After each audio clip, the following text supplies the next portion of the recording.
Hey everybody, this is Gainer Milky, and this is the Red Divorce, where we're talking about reclaiming, elevating, and designing your life going forward as you either contemplate, navigate, or move on through your divorce. And today I wanted to just chat a little bit about my recent podcast that I did with Jackie Pilsloff of Divorced Girls Smiling. And it was a really special podcast for me because it was really the first time that I'd ever talked to anybody else kind of publicly about my divorce. And while I do think certain details are personal, there's a lot of good in bringing things into the light and talking about them. And I think that it can be very healing if we focus on the learnings in it, because anything that you might see as a failure, so to speak, is actually just fuel that you can use if you learn from it and do things differently and hopefully more positively the next time. And, if there is a next time.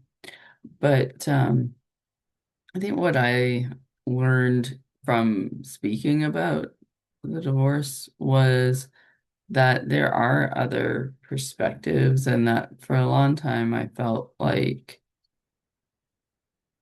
my story of divorce, which is, separate from my ex, was not valid.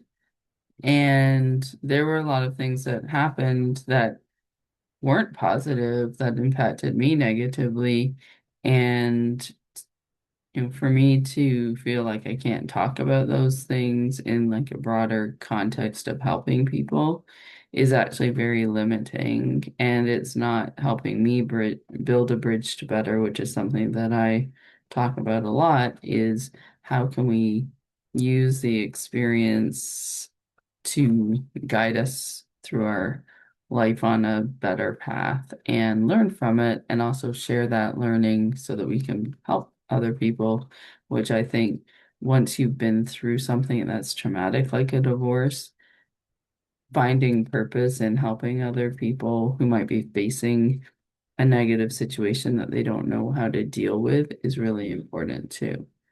So, thank you to Jackie and the Divorced Girls Smiling community for having me as a guest.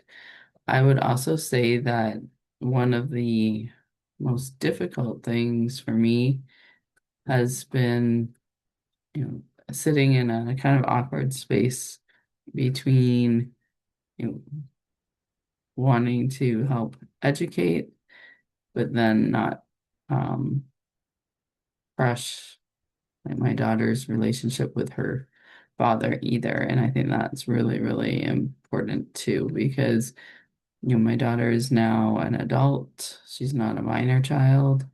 And so, how can I help her learn from my past mistakes when it's appropriate, versus, not saying anything at all, because I do believe that sunlight is the best disinfectant, and it also allows us to kind of clean the slate and move forward. So, two other things I wanted to just touch on that I heard actually Mel Robbins talk about on her podcast, or she was doing an interview about relationships, and especially that she's been married for over 30 years, is that sometimes you're with a really like a decent person, but there's just such a values alignment or misalignment.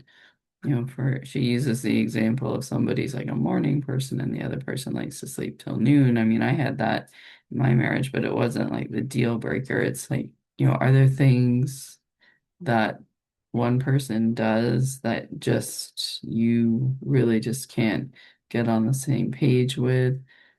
And then also, if somebody's holding you back, you're not on the same page, trying to reach a shared vision for something better, then that's going to be a non-starter too. And I would say that I had both of those things in my relationship. Um, and also, there's what the Gottmans, who are, some of the leading marriage educators, talk about the four horsemen of relationships, which stonewalling is definitely one of them, where somebody shuts down, doesn't talk to you, and not being able to share feelings effectively is obviously huge. So communication, contempt when somebody doesn't respect you, or when blame shifting happens, when people are, blaming you for things that, they just can't face themselves. So there's that shame piece, and that often goes along with narcissism. And I've seen that, a few times in many relationships. So, it's definitely difficult to find a person who is going to check all the boxes in ways that actually matter. Because I know there's a lot of that if you look at dating apps and things like that, where people have their, checklist. And to me, I'd rather date somebody who's less than 6 feet and is a nice person and values me and wants me to succeed than have some, I don't know, I guess I would say conventionally attractive, successful person who treats you not well and who you don't like, and you end up in a bad relationship. So that's a little bit about kind of reclaiming, rewriting your divorce story, thinking about what your divorce story is going to look like if you're planning it, and elevating yourself that you can build something out of what may seem like a very detrimental situation. And, I didn't ever think I would get divorced. So it was definitely something that wasn't easy. I had to like get through the mindset that I could do that, that there actually was a door open. And, I think this is kind of another piece of marriage is if you close all the exits, which you should, which means when you get married, like, that's it, nobody else, this is it, I'm making this choice. It doesn't mean that anything goes. And, you know, I hate to say it, but in this day and age, you need to also realize that there are um, exits. And sometimes you don't want to be stuck in an escape room that you can't get out of. And that's just the reality of the life that we live in. And I would also say that it's freedom. So, I'm actually recording this on 4th of July weekend. It's been America's 250th birthday, and freedom is obviously something that we all value as humans and we should all have. Unfortunately, many of us don't.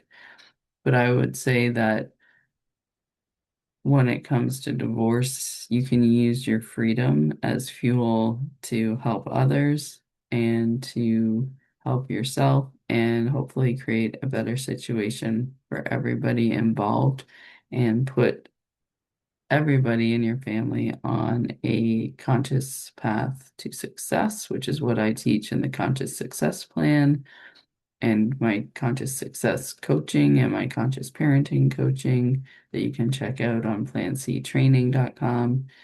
But divorce is not the end. In fact, it's only the beginning. And that's why I wanted to start this Red Divorce, because I think that there's a lot of things that we don't talk about in divorce. And I'm not, diminishing the fact that all of the legal problems and, you know, terrible arguments and things like that can be devastating. But when you elevate yourself and decide and design something different, um, you can make it. So So that's all I have to say right now for the red divorce.